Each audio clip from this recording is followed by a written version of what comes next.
नवंबर की सिहरन भरी गुलाबी ठंड हर मन को गुदगुदा रही थी। पहाड़ी इलाकों में नवंबर में कुछ ज़्यादा ही ठंड होती है।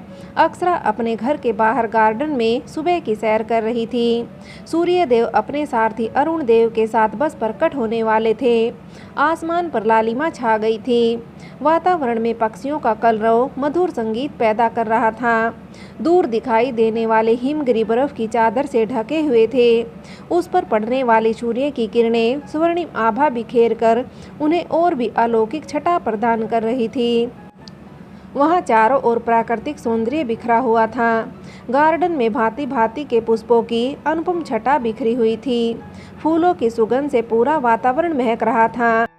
अक्षरा ऐसे अलौकिक सौंदर्य को देखकर मंत्रमुग्ध होकर गार्डन में चहलकदमी करती हुई अपना मनपसंद गीत भी गुनगुना रही थी। दिल के अरमा आंसुओं में बह गए, हम वफा करके भी तन्हा रह गए। गीत गाते हुए अचानक वह मुस्कुराने लगी। अक्षरा ने अपने दिल से पूछा, क्या वास्तव में अब वह तन्हा है? स्वयं ही उत्तर दिया, नहीं, अब मैं तन्हा कहाँ हूँ। अब तो मैं असहाय, मजबूर, ठुकराई हुई औरतों के लिए प्रेरणा स्रोत बन गई हूँ। अब तो मेरा स्वयं का वजूद है, और वह भी बहुत ही शक्तिशाली।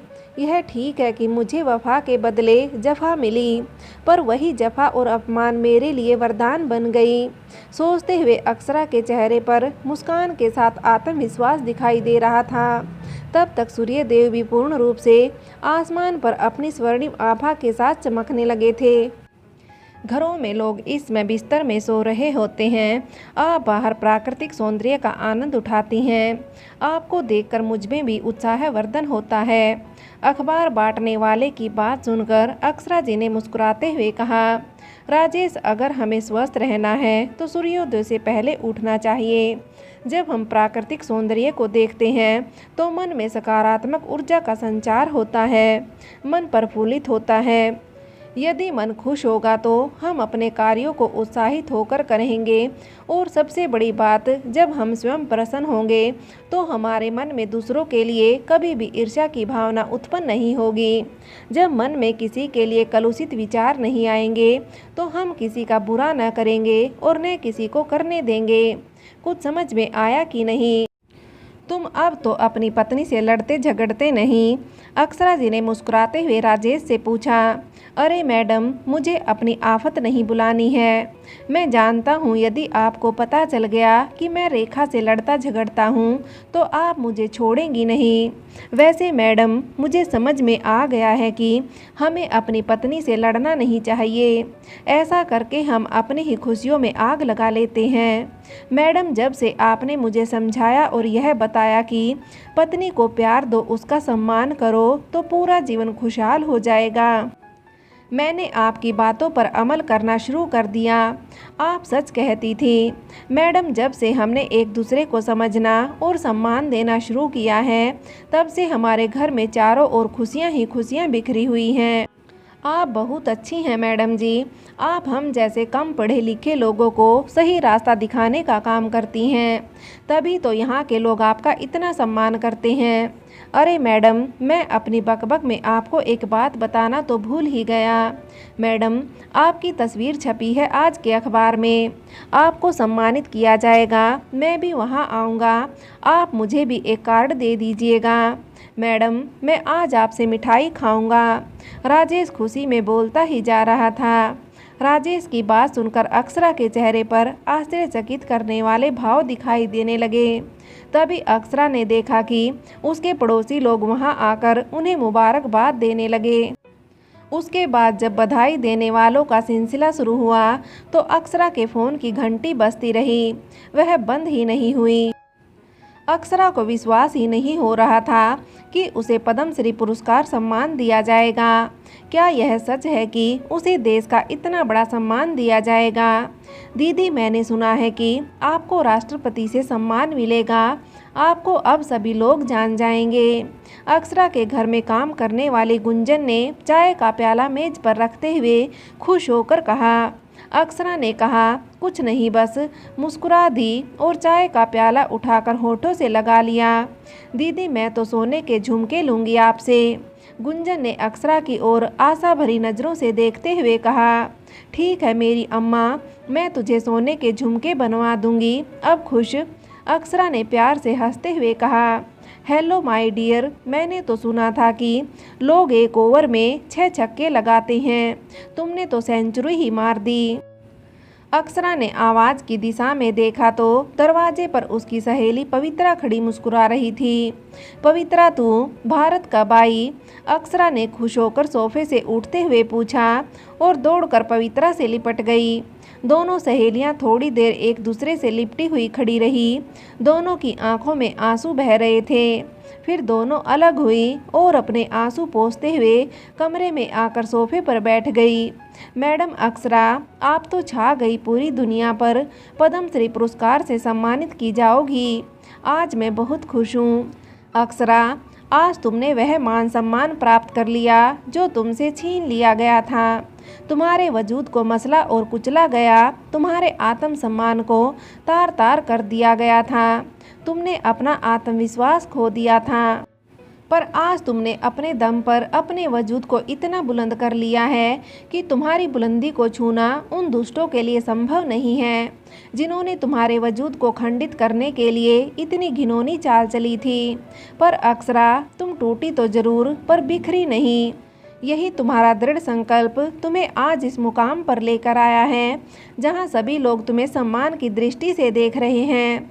वही वह लोग भी हैं जो तुम्हारे मान सम्मान को देखकर लज्जित हो रहे होंगे। उनकी आत्मा आज उन्हें धिक्कार रही होगी। उन्होंने तो कल्पना भी नहीं की होगी कि जिसे उन लोगों ने धूल में रौंद कर मरने के लिए छोड़ दिया था, वह आज इतनी ऊंचाई पर पहुंच गई है कि उसे देखने के लिए उन्हें अपनी गर्दन ऊपर उठानी होगी। मैं ठीक कह रही हूँ ना अक्षरा? पवित्रा ने गहरी नज़रों से अक्षरा को देखते हुए कहा। पवित्रा ने देखा कि अक्षरा के चेहरे पर आक्रोश के साथ दर्द उभर आया था। पवित्रा की बात सुनकर अक्षरा ने हाँ कहा, पर उसकी आवाज़ वैसी लग रही थी जैसे कुएं से आ रही हो, और अक्षरा अतीत की गहराइयों में उतरती चली गई। हाँ पवित्रा, मैं उस भयानक अतीत को कैसे भूल सकती हूँ। उस अतीत ने आज भी मेरा पीछा नहीं छोड़ा है। तुम्हें याद है कॉलेज का पहला दिन? अक्षरा यह कहती हुई अतीत की वादियों में खोती चली गई। माँ, मैं कॉलेज जा रही हूँ, अक्षरा ने धीरे से कहा। उसके चेहरे पर डर साफ दिखाई दे रहा था। मुझे बताने की ज़रूरत नहीं है, अपने पापा को बताओ। मैं तो तुम्हारी सौतेली माँ हूँ, सगी माँ तो हूँ नहीं। मेरे सामने इज्जत करने का झूठा दिखावा न करो। अगर तुम मुझे अपनी माँ समझती तो मेरी बात मान लेती, यूँ मेरी बात ठुकरा कर मेरा अपमान न करती। अक्षरा की सौतेली माँ जानकी जी ने गुस्से में व्यंग्यात्मक लहजे में कहा। अक्षरा ने कोई जवाब नहीं दिया, वह चुपचाप सिर झुकाकर खड़ी रही। अक्षरा के चेहरे पर असमंजस के भाव साफ दिखाई दे रहे थे। तभी अक्षरा के पापा मिस्टर गौतम वहां आ गए। उन्होंने अपनी पत्नी की बात सुन ली थी। उन्होंने घूरते हुए अपनी पत्नी जानकी को देखा, फिर गुस्से में बोले, तुम्हारा नाम जानकी किसने रख दिया? तुम्हारा नाम तो जानकी होना चाहिए था। अगर मुझे पता होता कि तुम एक कर्कशा औरत हो तो मैं तुमसे शादी ही ना करता। मैं अपनी बेटी के लिए ममताई माँ लाना चाहता था, पर ममता शब्द से तो तुम्हारा दूर दूर का कोई रिश्ता नहीं है। अक्षरा, तुम कॉलेज जाओ और आज के बाद अपनी माँ से कुछ भी पूछने की ज़रूरत नहीं है। तुम्हें जो भी कुछ कहना सुनना हो तो मुझसे कहा करो। अपने पापा की बात सुनकर अक्षरा हॉल से बाहर निकल गई। उसके चेहरे पर कोई खुशी दिखाई नहीं दे रही थी। उसने एक लंबी सांस ली और कार में जाकर बैठ गई। उसके बैठते ही कार बंगले से बाहर निकल गई। आप अक्षरा के सामने मेरा अपमान करते हैं, क्या यह ठीक है? सौतेली ही सही, मैं उसकी माँ हूँ। मैं उसका भला ही चाहती हूँ। जो मैंने कहा था उसमें बुराई क्या है? अगर आप तुषार से अक्षरा का विवाह कर देंगे तो अक्षरा हमारी आंखों के सामने रहेगी। तुषार घर जमाई बनने को तैयार है। किसी और लड़के से अगर आपने अक्षरा की शादी की तो आपको अक्षरा को इस घर से विदा करना पड़ेगा। जानकी ने अपने पति के गुस्से को देखते हुए अपनी जुबान में शहद घोलते हुए कहा, तुम कान खोलकर सुन लो, अक्षरा की शादी वहीं होगी जहां वह चाहेगी। अब इस विषय पर कोई बहस नहीं होगी। गौतम ने चेतावनी देते हुए गुस्से में कहा और घर से बाहर चले गए। गौतम की बात सुनकर जानकी के चेहरे पर जानकी के बादल मंडराने लगे। जानकी जी ने फोन मिलाया। हेलो, हाँ कौन? तुषार। तुषार, अक्षरा तुमसे शादी करने के लिए तैयार नहीं है और गौतम जी वही करेंगे जो अक्षरा चाहेगी। अब क्या होगा? हमारे प्लान पर तो पानी फिर गया। अब दौलत और लड़की दोनों हाथ से निकल जाएगी। कुछ करो, ऐसा नहीं होना चाहिए, वरना हम लोग अक्षरा के गुलाम बनकर रह जाएंगे। जानकी ने तुषार से कहा। तुषार उसके दूर के रिश्ते में भांजा लगता है। उसने कहा, मौसी जी आप परेशान न हो, मैं ऐसा होने ही नहीं दूंगा। उधर से तुषार की आवाज़, ऐसा क्या करोगे, मुझे भी बताओ। जानकी ने गंभीर लहजे में पूछा। वह मुझ पर छोड़ दीजिए, आप तो बस देखती जाइए मैं क्या करता हूँ। आपके पति देव मेरे पैर पकड़कर मुझसे विनती करेंगे कि मैं उनकी लाडली बेटी से शादी करूँ। उसके बाद मैं दिखाऊंगा कि मैं क्या कर सकता हूँ। मैं अपने अपमान का बदला लेकर रहूँगा दोनों बाप बेटी से। बस मैं जैसा कहता हूँ वैसा आप करती जाइएगा। आप अक्षरा को हमेशा डरा धमका कर रखिएगा ताकि वह अपने बाप से खुलकर कुछ कह न सके। उसके बाद मैं सब देख लूँगा। तुषार ने अपनी मौसी जानकी को समझाते हुए गंभीर लहजे में कहा।